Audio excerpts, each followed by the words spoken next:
Clients don't say what they actually mean, and it's my job to get them to actually say the real problem.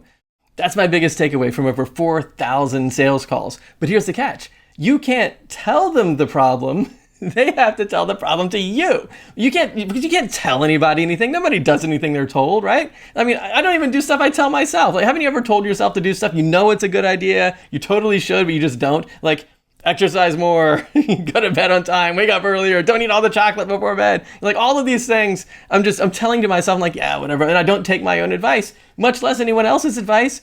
It all starts with, if you want to have action, take action on something, it has to start with that internal resolve first. And I didn't realize it worked that way. I used to think it was, let me provide you a bunch of reasons, and then the reasons will cause you to make a decision, and then after the decision, you take action.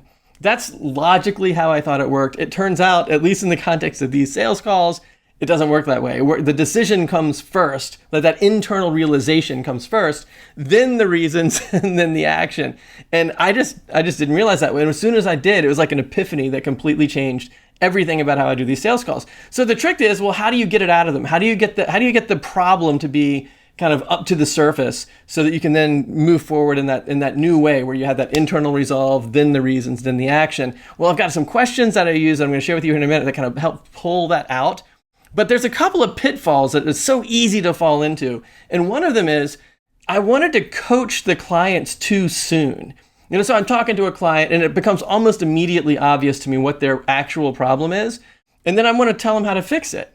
Like, especially if it's a client within your niche where you've worked with clients in this particular industry before, and you can just immediately say, oh, well, I know what the problem is here. But you can't tell it to them. You can't tell people the problem. They have to tell it to you. Now, if you haven't picked your niche and you don't know how to identify the problems that your clients are suffering from, take the niche quiz. I'm going to put a link down here. I'm also going to put a link up at the end of the video. Take the niche quiz so you have a niche and you can actually specialize in something, so it'll be faster for you to realize what people's problems are.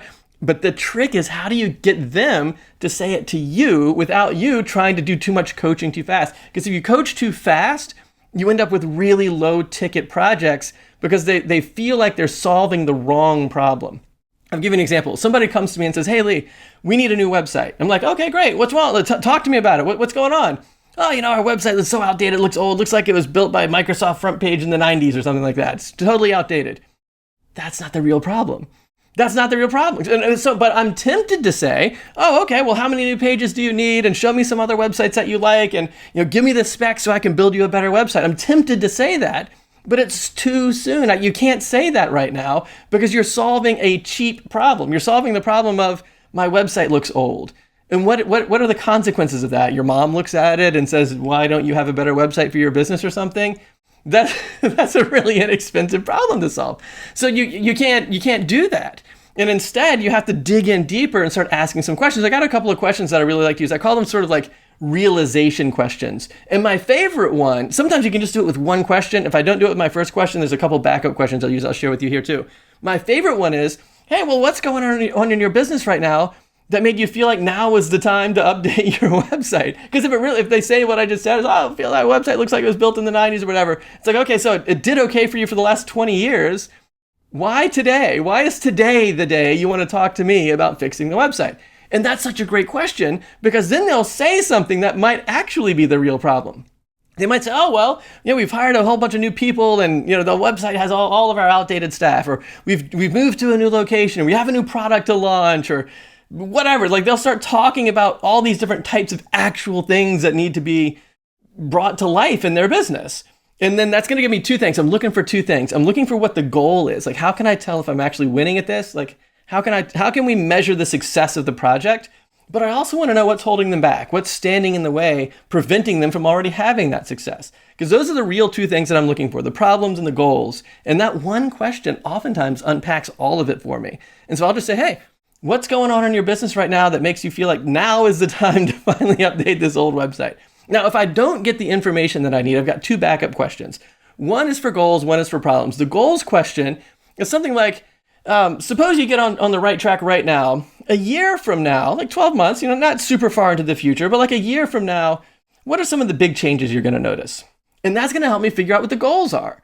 They might say something like, oh, well, we've doubled our revenue, or we've launched this new product, or we're franchising, or we have new locations, or whatever the main goal is. But already, can't you see the difference between I'm embarrassed when my mom looks at my outdated website to we're franchising and doubling our revenue? I mean, that is so, if you solve the franchising and doubling the revenue problem, that's an expensive problem to solve. High ticket, long-term, awesome client. My website is outdated and old, very inexpensive Upwork, Fiverr, freelancer problem. So that's my goals problem. And my goals question, but if I don't get the actual problems from it, like what's holding them back, I'll just say, okay, well, given what you just said you want to do in the next 12 months, what do you feel like is standing in the way between where you are right now and achieving that goal?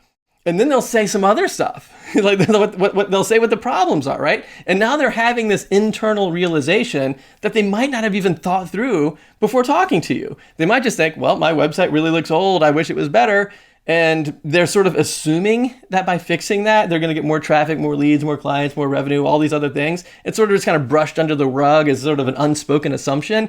I want them to speak the assumption. If they speak the assumption, now we're talking about solving a valuable problem, and it's expensive to solve valuable problems, which is great because that means I'm making more revenue, but it's also great because we're actually getting to the root cause of the business growth issues in my client's business, which means they're going to make a lot more revenue when we fix it, and everybody wins, which is awesome.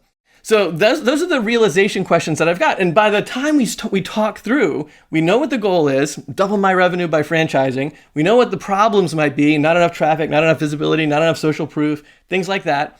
Now I can put together a few steps on how to do it. And so I would probably just say something along the lines of, here's how we can drive more traffic. And I would mention some traffic engines. I could turn on SEO, I can turn on ads, I can turn on social media, or other types of social traffic, like traffic from your Google business profile or a Yelp page. Like, there's lots of ways we could drive traffic, and based on your niche and based on your client, you'll know what those are up front, especially if you've taken the niche quiz and you've figured out what your niche is and basically what the solution is first before you start talking to these types of clients.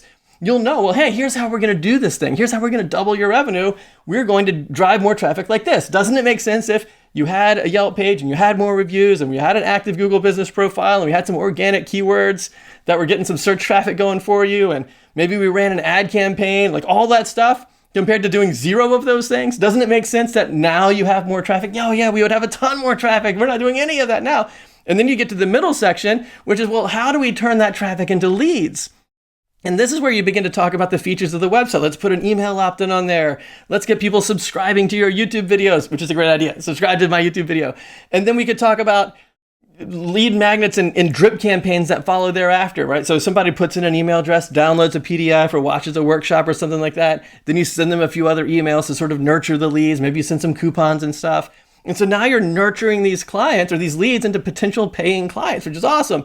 And then you can say even other stuff like, what if we added a few extra revenue streams to your business that you haven't thought of yet? Because sometimes you'll get clients that want to achieve a goal that's not really possible within the current context of their business. Like, I was working with a personal trainer client and she wanted to double her revenue, but I was thinking that she might not have enough time on her calendar to take twice as many clients as she's currently taking. And so we started thinking about ways that we could add like online coaching or group coaching programs or nutrition programs that she could do where she could make more money without having to invest more time. And so again, if you've picked a niche and you know your audience, you can begin to suggest things like this almost off the top of your head because you've seen it so many times. And then you can say, hey, we've got some revenue stream generators over here. So now we got more traffic, we got more leads coming in from the extra traffic, got revenue streams. Doesn't it make sense that if we were doing something like that, now you can actually double your revenue, right? So we're laying out the pathway. And can you already see, just from this short discussion that we're having right now, the difference between my website looks old and outdated like it's from the 90s versus I just gave you a pathway to double your revenue? Like, valuable problem over here, cheap problem over here, right? That's the whole thing. That was the biggest takeaway that I've gotten from these 4,000 plus sales calls is that clients are never going to say the valuable problem up front. They're going to say the cheap problem first. And it's my job to get the more important problem and pathway to a solution out there. And if I can do that, then everybody wins. It's such a huge game changer. Now, if you have picked a niche, you're going to know how to do this kind of off the top of your head. If you haven't picked a niche, then you're probably going to need to write a proposal. So check out this next video over here, and I'll show you how to put, in fact, it's even kind of a continuation from it's a personal trainer client. I'll show you this web design proposal that has generated over $1 million of sales. I've used it, other double stackers are using it. It's an awesome proposal. We go through all the details of how to write a custom proposal right here. And if you haven't already, take the niche quiz. It's right here.